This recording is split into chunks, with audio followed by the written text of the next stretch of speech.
ओम नमः शिवाय। जय श्री राम। आज हम बात करेंगे दशा के बारे में कि जब भी आपका कोई भी दशा एक्टिव होता है, यानी जो भी आपका दशा लोड है और वो जहाँ भी बैठा है, तो जो भी दशा लोड का जितना भी टाइम पीरियड है, यानी उसका जितना भी दिन दिया गया है, साल दिया गया है, वो इतना दिन एक्टिव रहेगा। जहाँ भी बैठा है वो भाव एक्टिव हो जाता है। जैसे कि सूर्य का 6 साल, चंद्र का 10, मंगल का 7, केतु का भी 7, राहु 18, गुरु 16, शुक्र का 20 साल, सैटर्न का 19 और बुध मरकरी 17 साल एक्टिव रहते हैं। अब जब भी इनकी दशा आ जाए, मतलब किसी की भी दशा हो इनमें से, तो वो जिस भाव में बैठा है वो भाव आपका उतने टाइम पीरियड के लिए एक्टिव हो जाता है। यानी कि वो जो भाव है वो तो आपका, यदि सूर्य का दशा है, सूर्य 11th में है, तो 11th भाव 6 साल एक्टिव रहेगा ही रहेगा। यदि बुध की दशा है, बुध 12वें घर में, तो 12वां घर एक्टिव रहेगा ही रहेगा। तो जब भी जिस भाव में जो ग्रह बैठ जाता है और उसकी दशा जितने साल के लिए है उतने साल के लिए वो एक्टिव हो जाएगा, यानी उतने टाइम के लिए वो फिक्स है। अब वो दशा जिस भी ग्रह की है वो उतने साल वो भाव को एक्टिव करके रखेगी। पर जो अंतर और प्रत्यंतर है वो हर साल हर महीने आपका जो इवेंट है चेंज करती रहेगी। यानी कि जैसे शुक्र 11th हाउस में है तो 11th हाउस को तो वो एक्टिव करके रखेगा, और उसके साथ आपका यदि बृहस्पति, शुक्र में बृहस्पति में चंद्र एक्टिव है, तो बृहस्पति जिस भाव से रिलेट कर रहा है, चंद्र जिस भाव से रिलेट कर रहा है, वो भाव ज़्यादा एक्टिव रहेंगे उस साल उस मंथ में। क्योंकि दशा तो पूरे 20 साल, मतलब शुक्र की है तो 20 साल रहेगी, सैटर्न का है तो 19 साल रहेगा। तो वो भाव हम नहीं लेंगे, अब हम उस भाव को लेंगे जिस साल उस जातक का हमारे पास कुंडली आया है। मैंने इसलिए बता दिया कि जो भी भाव का दशा लॉर्ड एक्टिव हुआ है वो तो वो भाव एक्टिव करके रखेगा ही पूरा जितना टाइम पीरियड है। लेकिन साथ ही साथ जिस साल जो इंसान आया आपके पास, उस साल दशा अंतरदशा में जो अंतर और प्रत्यंतर है वो एक्टिव रहेंगे। और वो भाव, यानी कि जैसे कि शुक्र 11th है, बृहस्पति लगन में है, चंद्र 7th हाउस में है, तो शुक्र में बृहस्पति में चंद्र चल रहा है, यानी शुक्र की दशा, बृहस्पति की अंतर और चंद्र का प्रत्यंतर। तो जातक का फर्स्ट हाउस एक्टिव रहेगा बृहस्पति के कारण, और 7th हाउस चंद्र के कारण एक्टिव रहेगा। तो आपने देखा होगा बहुत सारे राजनेता 20 साल 15 साल राजगद्दी पे बैठ रहे हैं। तो वो क्यों बैठ रहे हैं? तो वो इसलिए बैठ रहे हैं क्योंकि उनका जो टाइम पीरियड है, जैसे कि मान लीजिए राहु की दशा आ गई 18 साल की, और वो लगभग 15 साल से राजनेता, मुख्यमंत्री या प्रधानमंत्री बन रहा है, तो उसका कहीं ना कहीं 1, 10 और 8, क्योंकि ये राजनेताओं का जो, या राजनीति में जाने वाले के लिए जो एक भाव है वो है फर्स्ट हाउस, 10th हाउस और अष्टम हाउस। क्योंकि अष्टम हाउस होता है अचानक से ट्रांसफॉर्मेशन, और राजनेताओं का हर समय कुछ ना कुछ ट्रांसफॉर्मेशन करना पड़ता है। और फर्स्ट हाउस हम खुद होते हैं स्वयं, और 10th हाउस जो होता है राज पद होता है, राजगद्दी होता है, सिंहासन भी लेते हैं, जो कि हम 5th हाउस से भी लेते हैं, लेकिन 10th हाउस पद का होता है। तो 1, 10 और 8 ये तो एक्टिव रहेगा। मान लीजिए शुक्र लगन में बैठा है या शुक्र 10th हाउस में बैठा है, उसकी एक राशि अष्टम में आ रही है, एक राशि कहीं और आ रही होगी, या फिर लगन में आ रही है, तो 1, 8, 10 ये कहीं ना कहीं अपने आप में एक्टिव हैं। तो वो राजनेता 20 साल तक राजगद्दी पे रहेगा। तो अब मैंने साइन का बात कर दिया, तो यहाँ पे आप ध्यान दें कि जो भी ग्रह की दशा है उसका जो साइन है वो अपने आप में एक्टिव हो जाता है। जैसे कि आप कहीं ना कहीं केपी को भी पढ़ते होंगे, तो केपी में क्या बोलता है, नंबरिंग को लें, और वो किसी भी ग्रह के साथ नंबर ऐड कर देता है, तो वो नंबर यहीं सेट करता है। जैसे शुक्र कर्क राशि में 11th हाउस में बैठा है, उसकी एक राशि सेकेंड हाउस में, एक राशि 9th हाउस में है। तो केपी में क्या किया जाता है कि सेकेंड हाउस यानी 2 नंबर, यानी second house 2 number, 9th house 9 number और 11th हाउस जो है वो 11th नंबर, यानी 2 2 9 11, ये 2 9 11 लेंगे। साथ ही साथ अब उसमें जो प्रत्यंतर अंतर है उसको भी हम लोग ऐड कर दें ये दशा में। जैसे कि केपी लेते हैं तो कैसे ऐड करेंगे, जैसे कि शुक्र का 2 राशि है तो हमने 2 9 लिया, यानी ये कन्या लगन है। 11th हाउस में शुक्र है, शुक्र जो बैठा है 11th हाउस में बैठा है वो अकेला बैठा है, और उसका जो एक के राशि है तुला वो सेकेंड हाउस में, एक वृषभ जो है 9th हाउस में। बृहस्पति एक्टिव है जो कि लगन में बैठा है कन्या राशि में, तो उसका एक जो साइन है 4th में, एक जो साइन है 7th में, और उसके साथ साथ चंद्र एक्टिव है जो कि 7th में बैठा है, तो उसका जो एक साइन है 11th हाउस कर्क, जहाँ पे शुक्र बैठा है। तो वैसे ही आप अपने चार्ट में देखें कौन सा आपके ग्रह की दशा एक्टिव है और उस दशा में क्यों आप इतना ग्रोथ किए। क्योंकि आपने देखा होगा कि किसी का अचानक से एक टाइम पीरियड आता है वो उतने साल के लिए चमक जाता है। जैसे सूर्य का सबसे कम है 6 साल, और किसी का 6 साल कभी कभी इतना वो राइज करता है, वो खुद ही बोलेगा कि मेरा 5-6 साल बहुत अच्छा रहा। जैसे चंद्र का आ गया 10 साल, वो 10 साल बोलेगा कि मैं 10 साल समझ में नहीं आया मेरे साथ इतना क्यों प्रगति हुआ, क्या हुआ, मैं इतना आगे ग्रोथ कर गया। तो वो कहीं ना कहीं जो दशा का लॉर्ड है जो जहाँ पे बैठा है वो अपने आप में वो भाव को एक्टिव करके रखता है। साथ ही साथ अब आपका जो भी अंतर और प्रत्यंतर है, जैसे कि अंतर और प्रत्यंतर में 6 8 12 एक्टिव हो जाए जो कि अच्छे भाव नहीं है, तभी आप 6 यानी बीमार, 8 यानी टेंशन डिप्रेशन और 12 यानी पैसा खर्च हॉस्पिटल। तो 6 8 12 जब एक्टिव हो जाता है तो ही कहीं ना कहीं आपको टेंशन, चोट लगना, एक्सीडेंट, क्योंकि अष्टम भाव है, छठा भाव रोग, ऋण ऋण कर्ज में आ जाना, 12वां भाव बहुत ज़्यादा खर्च, या विदेश यात्रा। विदेश यात्रा भी मतलब एक तरह से खर्च ही होता है। आप बहुत दूर जा रहे हैं जहाँ पे आपका कोई घर नहीं है, आपको खाने के लिए भी, पानी के लिए भी पैसा देना पड़ेगा, तो खर्च एक्टिव है। तो इसलिए हम लोग अंतर और प्रत्यंतर में देखते हैं कि 6 12 एक्टिव है कि नहीं। आपके पास कोई यदि आया भी है तो वो ज़रूर अष्टम भाव एक्टिव होगा तभी आया होगा। जब आपके पास कोई एस्ट्रोलॉजी भी पढ़ने आता है तो उसका अष्टम भाव एक्टिव होगा। जब उसका अष्टम भाव एक्टिव होगा तो ही वो कुंडली भी दिखाने आएगा। क्योंकि जब टेंशन डिप्रेशन होता है ना तो कुछ समझ में नहीं आता, लगता है कोई तो सॉल्व कर दे। साथ ही साथ साढ़े साती और ढैया जो और राहु की जो दशा है वो भी लोगों को एस्ट्रोलॉजर के पास ला देती है। तो कहीं ना कहीं समझने का ये एक तरीका है कि जो भी भाव, जैसे कि लगन में शुक्र बैठा है, शुक्र की दशा एक्टिव है तो आपका लगन एक्टिव है, आपकी बॉडी पर्सनालिटी, आपका जो भी मतलब आपका एक बिहेवियर होगा वो पूरा का पूरा शुक्र जैसा होगा। मतलब सज सवर के रहना, हमेशा ड्रेसिंग सेंस अच्छा, गुड लुकिंग रहना, अपने आप कुछ बहुत अच्छे से मतलब रखना। तो कहीं ना कहीं ये जो लगन को एक्टिव कर दिया वो तो 20 साल रहेगा ही, मतलब आप अच्छे से रहेंगे। साथ ही साथ अब उसमें प्रत्यंतर अंतर जो है वो बताएगा कि आप उस समय पे क्या कर रहे हैं।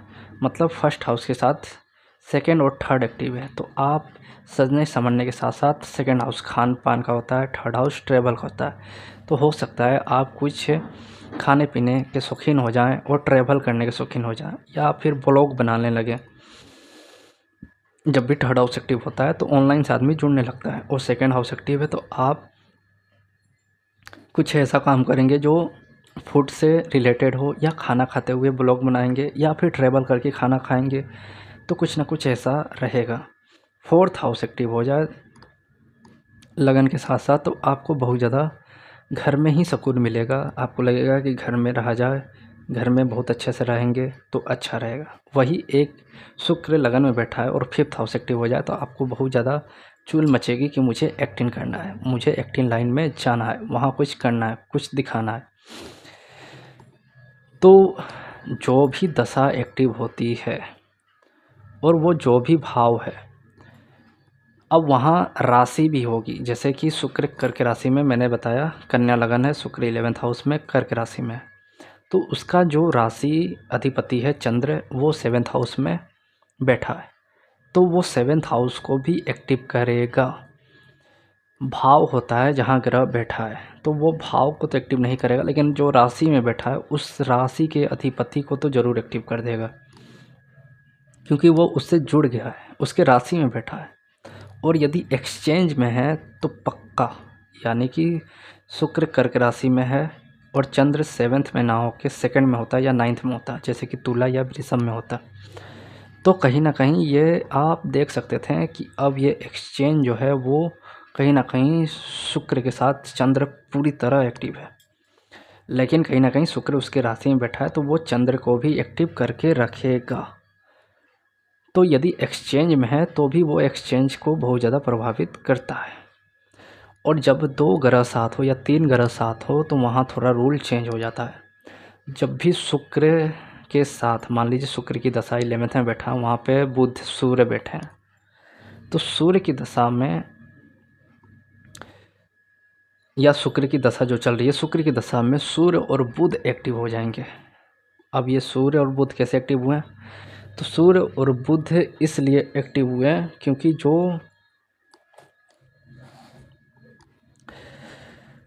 एक नियम है, टेक्स्ट बुक करती है फल दीपिका, वो कहती है कि जब 2 ग्रह साथ बैठे हों तो दूसरा ग्रह उसका रिजल्ट देता है।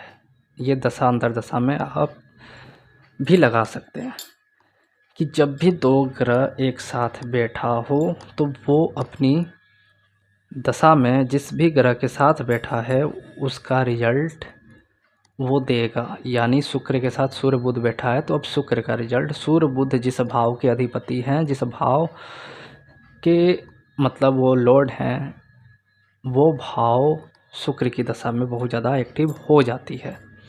और साथ ही साथ शुक्र यदि जिस साइन में बैठा है उसका भी अधिपति, यानी राशि अधिपति, यानी साइन वाइज जो भी साइन का लॉर्ड है वो एक्टिव रहेगा। तो दशा को देखने के लिए इसीलिए विषोत्तरी दशा जो होती है वो थोड़ा सा बहुत ज़्यादा घुमावदार होती है, लोग कंफ्यूज हो जाते हैं कि कैसे देखा जाए, जबकि श्री कृष्ण जी खुद बोले हैं कि कलयुग में विषोत्तरी दशा ही काम आएगी और वही दशा ही आपको मतलब बहुत ज़्यादा फ़ायदामंद देगी।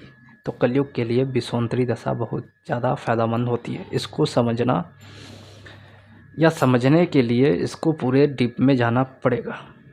तो आप अपने ग्रह को लीजिए, कौन एक्टिव है, वो किस भाव में बैठा है, वो भाव को टिक कर लीजिए कि वो भाव तो उतने साल, जितना टाइम पीरियड मैंने बताया, सूर्य का 6, चंद्र का 10, मंगल का 7, उतना टाइम पीरियड वो एक्टिव रहेगा। साथ ही साथ यदि वो किसी ग्रह के साथ है तो वो उसका रिजल्ट देगा। जैसे सूर्य एक्टिव है और वो बुध के साथ बैठा है, तो बुध जहाँ का लॉर्ड है वो एक्टिव रहेगा, साथ ही साथ वो भाव एक्टिव रहेगा जहाँ सूर्य बैठा है। फिर आते हैं कि दशा के बाद अंतर और प्रत्यंतर जब एक्टिव होगा, तो अंतर और प्रत्यंतर में जो ग्रह एक्टिव हैं वो भाव और उसका जो भाव का लॉर्ड, यानी जहाँ का वो साइन लेके चल रहा है, वो भाव एक्टिव रहेंगे और वही भाव आपको बताएंगे कि आपको कब क्या इवेंट होने वाला है। तो टाइम ऑफ इवेंट जो होता है वो दशा से ही निकालते हैं। साथ ही साथ हम प्रश्न कुंडली, जो हम ट्रांजिट बोलते हैं, उसको भी देखेंगे, कंफर्म करेंगे कि हाँ ये जो इसके साथ इवेंट हो रहा है, प्रश्न कुंडली उस समय लगा के देखेंगे कि क्या उस भाव से बृहस्पति टच कर रहा है, या फिर जो भी लगन आया, यानी प्रश्न कुंडली का जो भी लगन आया वो क्या उस भाव से टच कर रहा है, या चंद्र मान लीजिए उसका दिखा रहा है कि 6ठा भाव एक्टिव है, उस पर कर्ज बनने वाला है और लगन मंगल का आ गया, मंगल 6ठे हाउस में बैठा है या 6ठे को देख रहा है, या चंद्र 6ठे से लिंक कर रहा है, तो बोल सकते हैं हाँ इस पर अब कर्ज बनने वाला है।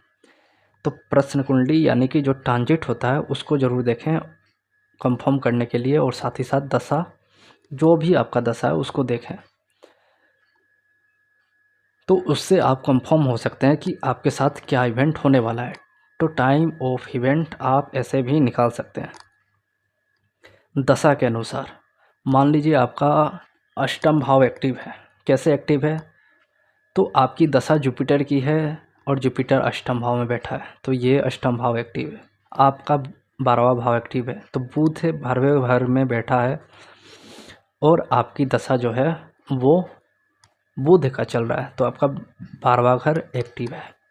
अब मान लीजिए जुपिटर अष्टम में है लेकिन भाव चलित में वो चेंज हो गया। मैं भाव चलित को बहुत ज़्यादा इम्पोर्टेंट देता हूँ, क्योंकि विषोत्तरी दशा जो है या वैदिक जो है, वैदिक का नियम है कि भाव चलित लेके चलें। जैसे कि एक जातक का दशा एक्टिव था जुपिटर का और जुपिटर अष्टम का दे रहा है, वो बोल रहे हैं मैं एस्ट्रोलॉजी सीख नहीं पा रहा हूँ, बस लोगों से बात करके रह जाता हूँ, सीख नहीं पाता हूँ। भाव चलित देखा गया तो वहाँ पे जुपिटर वो 7th हाउस में चला गया था, तो वो अष्टम कहीं ना कहीं एक्टिव ना होकर 7th एक्टिव था। वो बिजनेस में बहुत ज़्यादा ग्रोथ कर रहे थे, लेकिन एस्ट्रोलॉजी बस वही नाम मात्र का।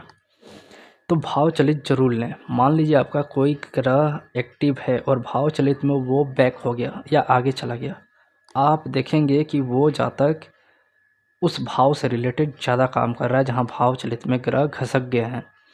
मान लीजिए शुक्र की दशा है, शुक्र 9वें घर में, भाव चलित में वो 10वें में चला गया। आप देख रहे हैं कि 9वां घर एक्टिव है, शुक्र का है, तो कहीं ना कहीं ये 9th हाउस से रिलेटेड काम कर रहा होगा, लेकिन वो 10th हाउस से रिलेटेड काम कर रहा है। वैसे ही अंतर और प्रत्यंतर में भी आप देखें कि यदि उसका कोई अंतर प्रत्यंतर दशा एक्टिव है और भाव चलित में खसक रहा है, मान लीजिए जैसे अभी मैंने बताया कि उसका 6ठा हाउस एक्टिव है, मतलब उसका कोई ना कोई अंतर प्रत्यंतर में 6ठे हाउस से कोई ग्रह लिंक कर रहा होगा। तो वो क्या अंतर प्रत्यंतर में जहाँ से लिंक कर रहा है वो भाव, यानी कि वो जो लॉर्ड या ग्रह है वो 6ठे में बैठा है या फिर घसक गया है 5वें या 7th में। यदि घसक गया है तो फिर वो लोन नहीं ले रहा होगा या उस पर कर्ज नहीं बनेगा। तो वैसे ही आप भाव चलित को बहुत ज़्यादा इम्पोर्टेंस दीजिए, क्योंकि वो बहुत ज़्यादा लेके चला जाता है। केपी वाले भी यही करते हैं। यदि भाव चलित, जिसको निरायण भाव चलित कहते हैं केपी में, वो उसको लेके चलते हैं। यानी कि यदि कोई ग्रह 5वें घर में है, 6ठे में चला गया, तो 5 और 6 दोनों नंबर को लेंगे, यानी कि वो दोनों नंबर को रिजल्ट देगा कहीं ना कहीं, और जहाँ बैठा है वहाँ का ज़्यादा रिजल्ट देगा। यानी भाव चलित में यदि 5वें घर में जहाँ दिख रहा था पढ़ाई करेगा, वो 6ठे में आ गया है तो वो लड़ाई करेगा। तो कहीं ना कहीं आपको भाव चलित में घसके हुए ग्रहों को देखना है और उसको देखते हुए ही आपको रिप्लाई देना है। तो ये थे टाइम ऑफ इवेंट दशा के अनुसार, जिसको आप लगा सकते हैं और लगा के देखिए अपने चार्ट पर। ये आपको खुद ही बता देंगे कि आपका कौन सा टाइम पीरियड चल रहा है, जिससे कि आपको खुद चार्ट देखने में आसानी होगी कि मेरे साथ चल क्या रहा है लाइफ में। तो ये टाइप ऑफ इवेंट था जो मैंने आपको बताया। इसको और डीप में ले जाऊंगा जिससे कि और समझ में आए। तब तक के लिए धन्यवाद। जय श्री राम।